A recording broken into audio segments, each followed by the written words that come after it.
Hey folks, how you going?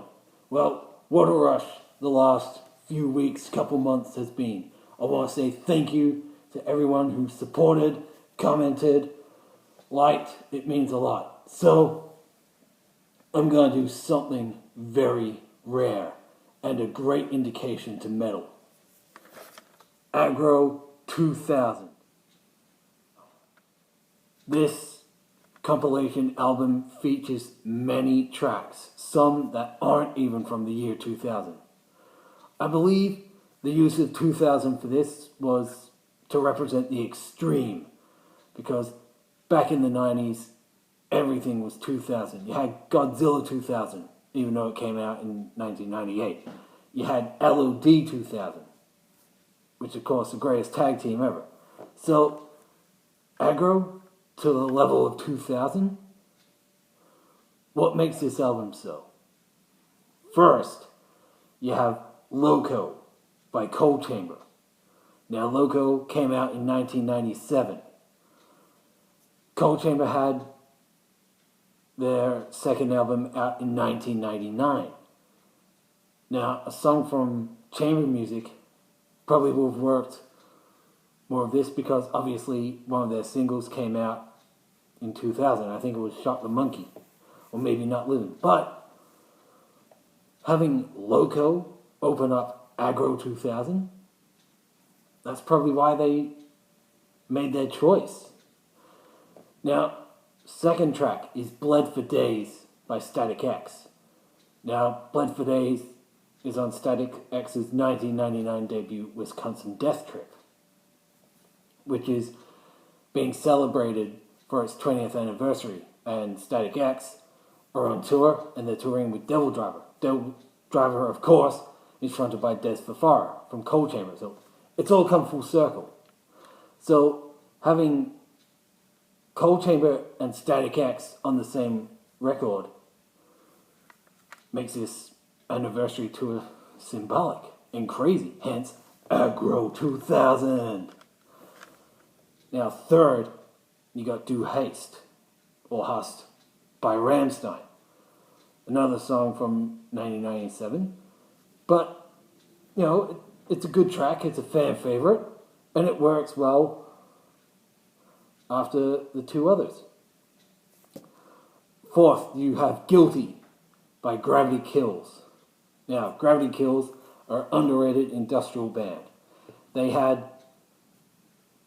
one of their songs on the Mortal Kombat soundtrack. But Guilty, it works in contrast with the other songs on this album because you got a mix of industrial, new, and extreme. Hence, Aggro 2000. But there's a couple of songs that don't really fit on this. But that gives it uniqueness and diversity. So yeah, Guilty, really, really cool. And then It by Cubanti. I haven't heard of that band. So this song's a bit more urban dance. Big bit, and then From Your Mouth by God Lives Underwater. Similar type of music. So they're very weird. Sort of like to sit back, listen to, like, oh yeah. And then you have Oasis by Puya, who are Spanish hardcore or Latin core, as some sources call them. Now, Oasis is a very awesome song. It's heavy, it's got a sweet little verse, and then a brutal chorus, and then it has a punk, crusty edge break with a sweet solo and gets really, really aggro. And then after that, you have Bloodhound Gang's Fire Water Burn.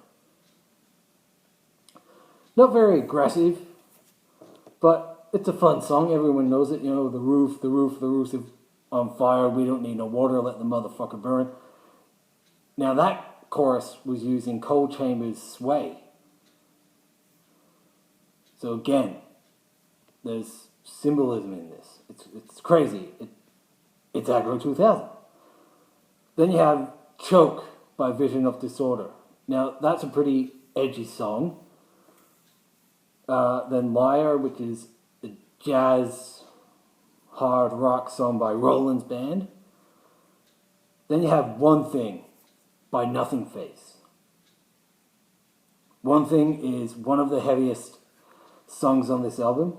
Now, Nothing Face would end up splitting, but half of them would work with Mudvayne to make Hell Yeah. And Mudvayne were influenced by Nothing Face. So, see? This album reflects many, many things. After that, you have one of the most unique songs, and that's Pool by Candira. Candira are a fusion band. Now, their song in this has so many different breaks, codas, changes. It's insane. Like, the intro is all jazzy. You got this rhythmic bass line, saxophone. Then it goes down into this onslaught. Hard, driven edge music. Then a little interlude. And it's just crazy. Hence why it's on this album. Then you got Carcass's Reek of Putrefaction. And on the note, Pool came out on an album in 1999. So most of them are close to the year. But Reek of Putrefaction came out in 1988, 89. But it's the heaviest, most aggressive song on the album. And it fits well after Pool. And then you got Zero Signal by Fear Factory. Now, Zero Signal was featured on the Mortal Kombat soundtrack. So yeah, have two bands. They have two songs on here, and then they have songs on Mortal Kombat. So, pretty cool. So yeah, Zero Signal by Fear Factory of the Manufacturer. Great song. Fairly heavy. And then Black Number 1, Little Miss Scarol. How soon is that? By Typo Negative. So this is an epic song. It goes on for ages, but it's a classic. It's a classic gothic avant-garde song. You know, it's on many compilations, DVDs, countdowns. It's a pretty damn good song. And then you got Exactly What You Wanted by Helmet. So again, some of these songs suit the album. Like, if you love nu metal, industrial, extreme, this is your album. It's a great introduction to bands. It just makes sense. You know, Helmet, more hard rock, but their song, Exactly What You Wanted, sums up this album. You know, you couldn't wish for a better compilation of songs. It's a pity they didn't follow this up with like Aggro 2001 and have other bands like, you know, maybe some Slayer, Slipknot, Ministry, Cannibal Corpse, Behemoth. So it just makes it one of a kind album. It did come in a cover case, but over time it got lost. So yeah, Loco by Cold Chamber, classic, Bled for Days. You know, it's got some really good drumming, good riff, heavy vocals by Wayne, rest in peace. Du Hast, the fan favorite, gets everyone going crazy. Guilty, pretty good song by Gravity Kills. It's weird, From Your Mouth. Again, I don't really know much about God Lives Underwater. Oasis, definitely recommend it. Fire, Water, Burn, you probably know. Choke by Vision of Disorder. Good. It's a hardcore song. That's what it is. Liar, if you love jazz and rock, so fusion, the truth is it's a good song. One Thing by Nothing Face. Heavy. Really makes you raise your fist. Pool, Candera, again, if you love fusion and interesting concept songs, definitely check out that song. Reek of Putrefaction, the heaviest, standout song from this. Zero Signal, classic. Black Number 1, Little Miss Scarol, epic. And then yeah, Exactly What You Wanted. So it's, I mean, it's just a one-off release, you know.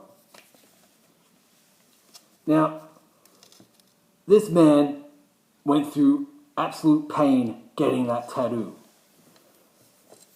It's considered a curse to get this exact tattoo. He's in a history book and he explained getting that tattoo, it felt like he was on fire, getting tortured. So they obviously got this guy. I mean, that's an interesting face symbol, and he's got all these other tats. So he went through aggressive pain to represent an aggressive album. So yeah, Aggro 2000. If you love metal, pick it up. If you don't know much about metal, it's a pretty good introduction to many bands.